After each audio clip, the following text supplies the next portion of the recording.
in the woods to shoot someone. My lord, your time has come, right between the eyes. Felled his master not by chance, away with pomp and circumstance. Come join our merry dance to the rhythm of goodbye. Farewell the jewel crown, farewell the velvet gown. Watch it all come tumbling down, goodbye to the crown.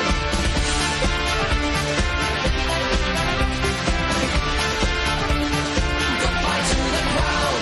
Goodbye to the king of nothing really. Wave of a hand and a life of Riley. Pot Nazi, Pot King Billy. Goodbye to the crown. Goodbye to the dear old mum, mummified on gin and rum. Smile and wave and just play dumb. Goodbye to the crown. Farewell the jewel crown, farewell the velvet gown. Watch it all come tumbling down. Goodbye to the crown. Goodbye to the crown. Hello there, and welcome to the Monarchy, the 90th edition, may I say, here on Press TV. I'm Samson Caesars, your host, yet again on this controversial programme that concerns Britain. We give you political stories related to the not-so-okay UK, but from an alternative angle that you will not come across on mainstream media channels. On this episode, it's all eyes on the bosses of the British Broadcasting Channel, otherwise known as the BBC. What have they been up to? Well, it looks as though the channel is being biased when it comes to the subject of Gaza and the Palestinians. This is what we're talking about.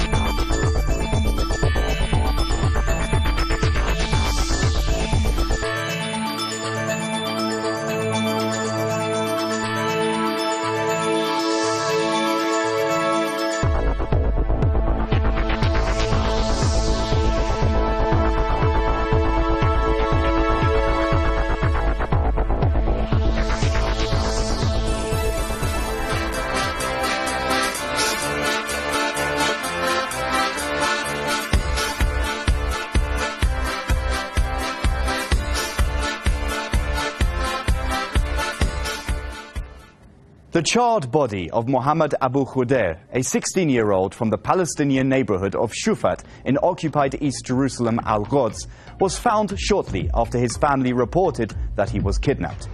An autopsy revealed that he was burned to death. Since news broke out that his murder was a revenge killing by savage settlers, the BBC is struggling to whitewash the incitement coming from the highest levels of the Israeli government and the race riots that preceded Abu Khudair's suspected lynching. But why? April 2013 is the month that a new Director General took up his post at the BBC and within 2 weeks had installed a lineup of hardline Zionists at the top of the world's largest publicly funded news organisation.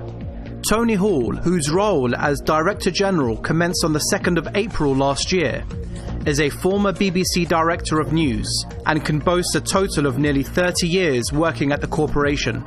As such, he is well versed in the BBC's values. He knows what the BBC wants. Soon after his own appointment, Hall named James Harding as the BBC's new Director of News and Current Affairs. Harding was editor of The Times, an avowedly right-wing pro-Israeli paper owned by Rupert Murdoch's News International Group. In 2011, Harding spoke at a media event organised by the Jewish Chronicle, telling his audience, "I am pro-Israel. I believe in the State of Israel." I would have had a real problem if I had been coming to a paper with a history of being anti-Israel. And of course, Rupert Murdoch is pro-Israel. The strongly Zionist Jewish Chronicle reprinted those words with glee as news of Harding's BBC appointment broke, and it also took the opportunity to remind its readers that during the Israeli massacre in Gaza in late 2008 and early 2009, when more than 1,400 Palestinians were slaughtered, Harding wrote a Times editorial entitled "In Defense of Israel."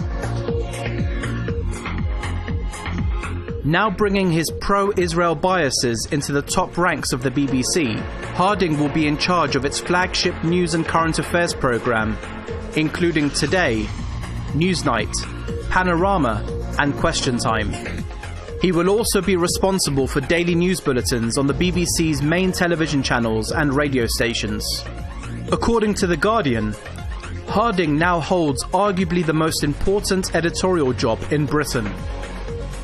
The news of his appointment to the £340,000 per year post comes just a fortnight after the former Labour Party minister, James Purnell, took up his new position at the BBC as Director of Strategy and Digital. Purnell, who was one of Hall's first appointments, served for 2 years while in Parliament as chairman of the Westminster lobby group Labour Friends of Israel. Hugely influential, Labour Friends of Israel has drawn support from senior figures within the party, including the former Prime Ministers Tony Blair and Gordon Brown. Unsurprisingly, Purnell subscribes to the Zionist view, often taken in BBC News reporting, that Israel can do no wrong. Rather than as an aggressive occupier, Purnell portrays Israel as a victim of hostile terrorist Arab neighbours. In a letter to Prospect magazine in 2004, Purnell wrote of the comparison made by campaigners between Israel and apartheid-era South Africa, saying, "I find it hard to reconcile that image to the reality on the ground. Israel is a democracy, suffering terrorist attacks, surrounded by countries that don't recognize its existence, the victim of well-funded terrorist organizations that preach anti-Semitic hate." However, Purnell's fact-free propagandized view of Israel will not be out of place at the BBC. The irony, of course, is that under the terms of its royal charter, the BBC is meant to be committed to impartiality in its broadcasting. That it is not can be evidenced in Hall's third appointment, the promotion of former Today editor Seri Thomas to the post of BBC Head of Programming.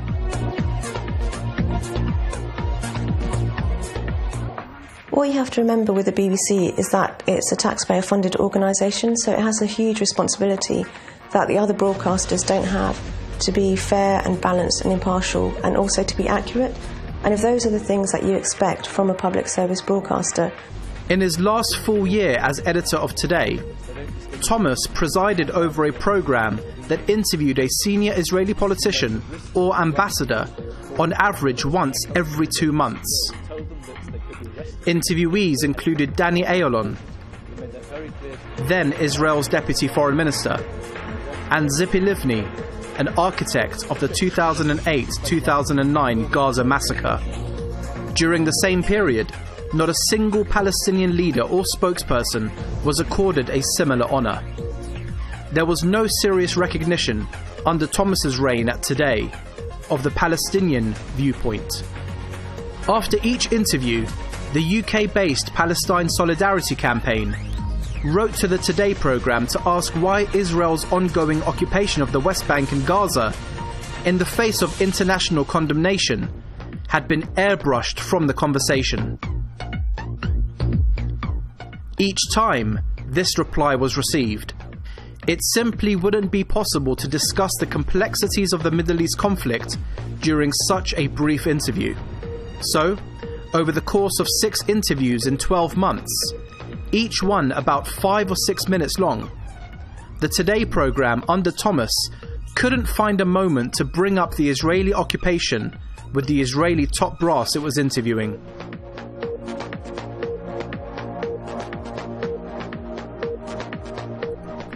All that airtime was needed to discuss not Israel's aggression, but its own perceived victimhood. Friends, the BBC would never be allowed to broadcast any message from Jesus, because Jesus told us to love our neighbours. And if the Archbishop of Canterbury read the 10 Commandments, it might upset the Israeli government. Now, I say this to you because it's very important that we remember who we are. I tell you who we are today. We are the human race here outside the BBC. It doesn't matter whether you're a Muslim, a Jew, a Christian, a Buddhist, an atheist, whether you're black or white, doesn't matter. We're people, and this is a people's voice demanding justice. And I'm absolutely sure that we are going to win this. Well, the BBC in the UK commands 70% of the audience reach. So, you know, it's almost a near monopoly. It's also got a global reach, but it's failing to put out, you know, the full information on Palestine. People rely on the BBC to give them a reliable picture of what's happening around the world. And if they're giving a biased view, that's not fair on the British public, who have a right to know what's happening in Palestine. They have a right to know that one of our closest allies, Israel, is arresting little Palestinian kids on the street, is arresting people without charge, putting them on trial without access to lawyers. The human rights are being denied to Palestinians, and the British people have a right to know that that's what's happening.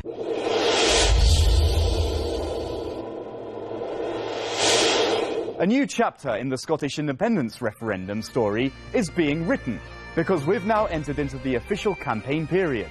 Voters have got about 16 weeks to listen, watch and read all the arguments from both sides of the campaign in order to make up their minds. We are closely following the events in Scotland and considering the importance of the issue.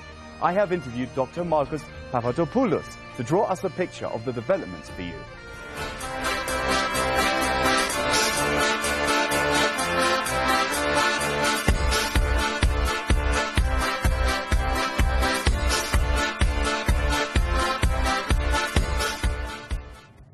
The campaign in favour of Scotland remaining in the UK, Better Together, was launched on the 25th of June 2012, a month after the campaign in favour of Scottish independence, Yes Scotland, was launched.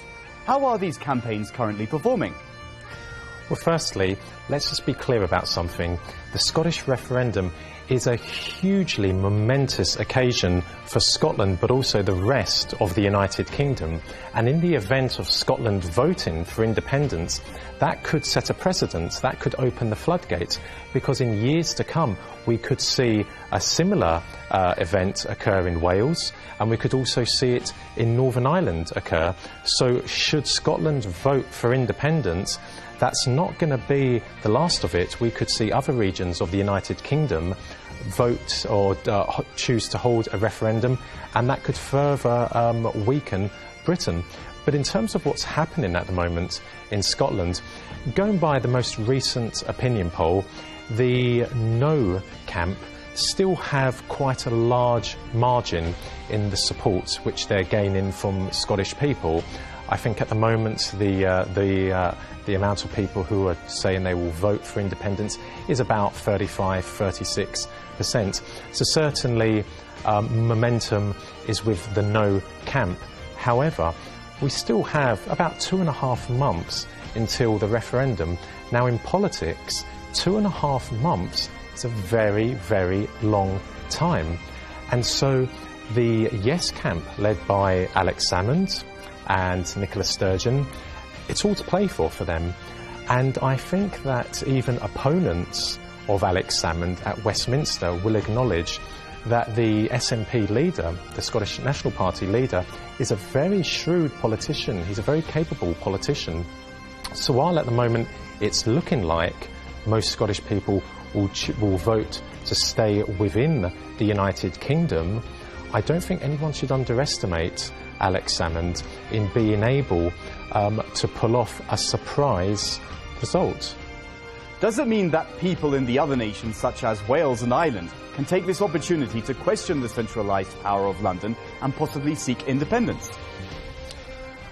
I think that in Wales there's a strong Welsh national identity, but I think it's fair to argue it's not quite the same as Scotland, and that's evidenced by a number of factors. But for example, there is the English legal system which covers England and Wales. The English legal system does not cover Scotland.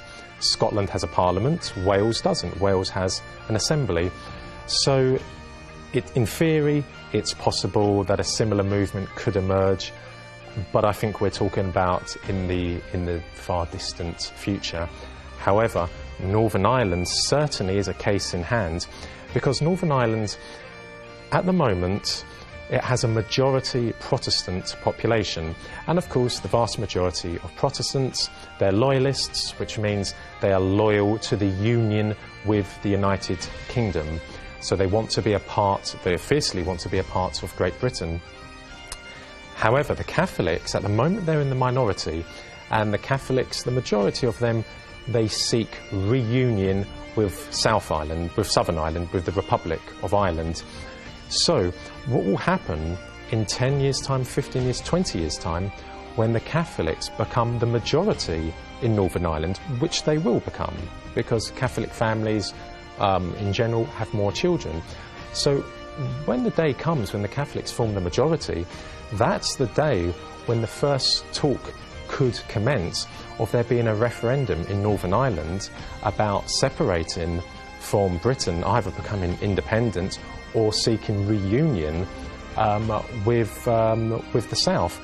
If that should happen, potentially that could be a very, very dangerous affair, because for nearly 30 years we had what's known as the Troubles in Northern Ireland, the violence between the two communities, which sucked in the British Army, and which also brought in major British cities such as London, Manchester, Birmingham.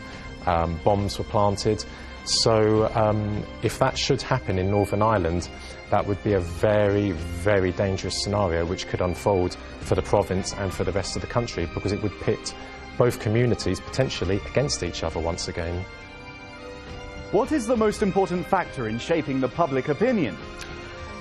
There's an expression which is commonly used in British politics when it comes to an election, and we can apply it to a referendum. What do people vote for? The most fundamental issue, quote, "It's the economy, stupid," end quote. It's the economy, that's what matters. Now, in the last few weeks, the No camp have been making, I would argue, a devastating argument for economic reasons for Scotland staying a part of the United Kingdom.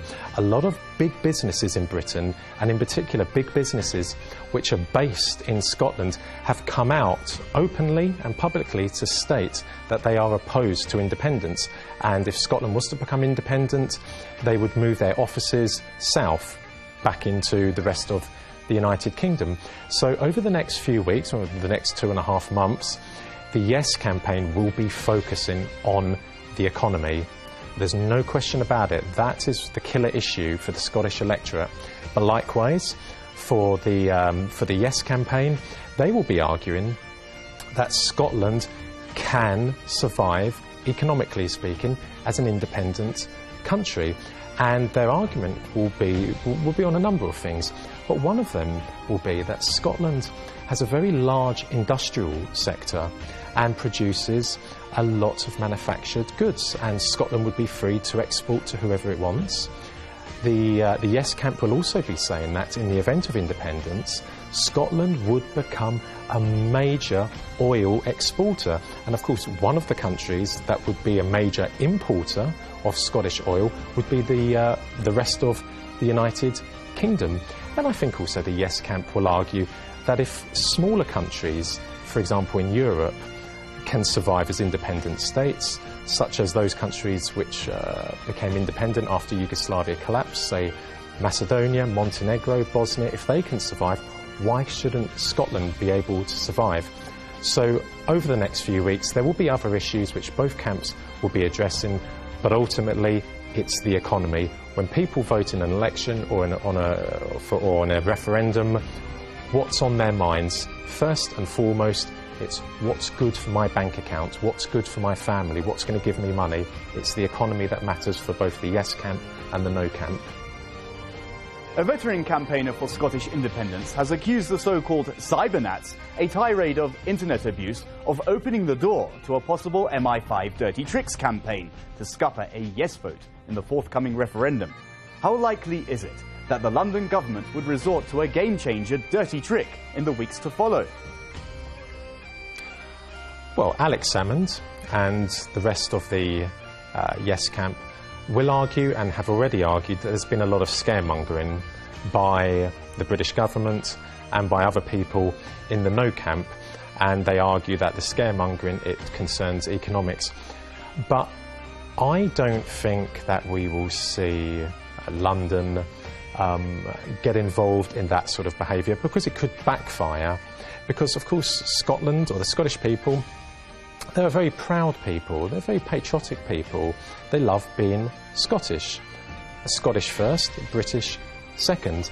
And if you're talking about floating voters in Scotland, i.e. those people that haven't yet decided, if they see politicians at Westminster, English politicians, trying to bring about negative campaigning in the referendum, that could just make them vote yes. As Napoleon once said, it could be the drop in the cup which causes the cup to overflow. So I think politicians at Westminster are acutely aware that any form of negative campaigning could very well play into the hands of the yes camp.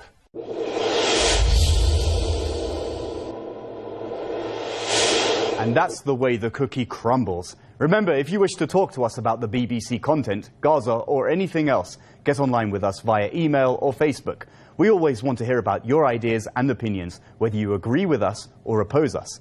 Our social page goes by the name UK Desk Press TV, and our email is britain@presstv.ir. We'll be waiting for you, because you've been watching The Monarchy, and The Monarchy has been watching Britain. See you next week, God willing. Be well. Ciao.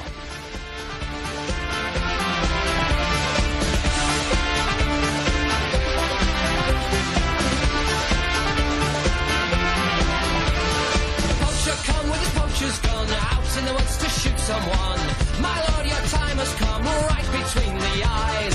Fell his master not by chance, away with pomp and circumstance. Come join our merry dance to the rhythm of goodbye.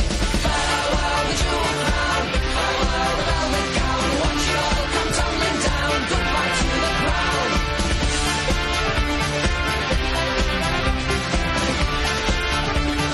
Goodbye to the crown. Goodbye to the king of nothing really. Wave of a hand. Of Riley, pot Nazi, pot King Billy, goodbye to the crown. Goodbye to the dear old mum, mummified on gin and rum. Smile and wave and just play dumb, goodbye to the crown.